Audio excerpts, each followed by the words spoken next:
Easy now, folks. A few people have been asking how my wild Betta hybrids I got back in August are doing, and look, they are doing amazing. So I thought I'd throw out a wee update.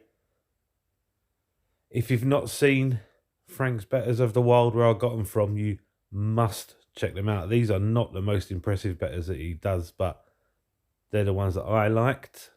They called out to me. I'll drop links below for Frank's various pages so you can see for yourself. But yeah, my ones are just doing amazing. This is the male here that you can see with those beautiful yellow fins and a black edging to them. I really do enjoy these fish. I spend a lot of time in front of this tank. And one of the things folk have been asking about is how do they do, considering they come over all the way from Thailand. And as you see, look, the journey's not really bothered them at all, has it?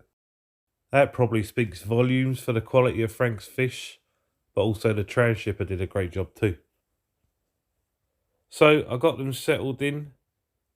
I've got them eating bloodworm from my fingers. As you can see, they're actually jumping a bit higher than it looks there. The camera's sitting a bit low, but it's a nice way of interacting with them. The only thing I've not got them doing is breeding. And I've tried several methods for that. I've tried the jar method.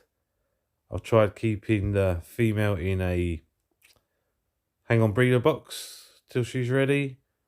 I've got one of these breeding Betta barracks, if that's what you call this, with the wee dividers, so you can let the fish join together when you want. Just wish there was a way of circling water from the tank through this, but can maybe customise that later. Way back when I first had them, I had the tank divided so that they could see each other till they were ready, and then I could put them together, keep them in the same water, etc.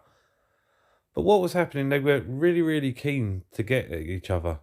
Really keen to be side by side and do the business. But as soon as I put them together, they lost interest. It was a bit like that scene in the film Braveheart, if you've seen that, with the two armies shaking their spears and shouting and all the rest of it, charge at each other across the field, and then when they meet in the middle, they shake hands instead of doing battle. That's what it reminds me of. Then somebody suggested to me, why don't you just leave them in the tank together and see what happens? So I've given it a go. I watched them dead closely, and in the beginning, he took a chunk out of her tail. Ever since then, she's been the boss. She owns the tank and decides when you can come out to play. Really, they're fine though. There's the odd squabble, but there's not any real fighting or anything like that. So I've left them in, and tonight we've got developments. Here's our lady, Lagatha, I call her. And if you look closely, you can see her egg tube is extended. That's a good sign, isn't it? You can see I've been feeding them well. Bloodworm, brine shrimp, Betta pellets on most days, stuff like that. Trying to condition them up. Don't know if you noticed in the background there's our male trying to show off a little bit. Trying to get her attention. And there's a really good reason for that, because he has built a nice egg nest, a bubble nest there, look. That's the closest I've come to getting them breeding so far. I mean, it would be cool to do it, but not essential. I love these fish anyway, so to answer the people that are asking me, is it worth it? Is it worth doing it? Are you happy that you've done it? Yeah, absolutely, to all of those things. I hope that helps to settle the decision in your mind if you are considering getting some fish from Frank.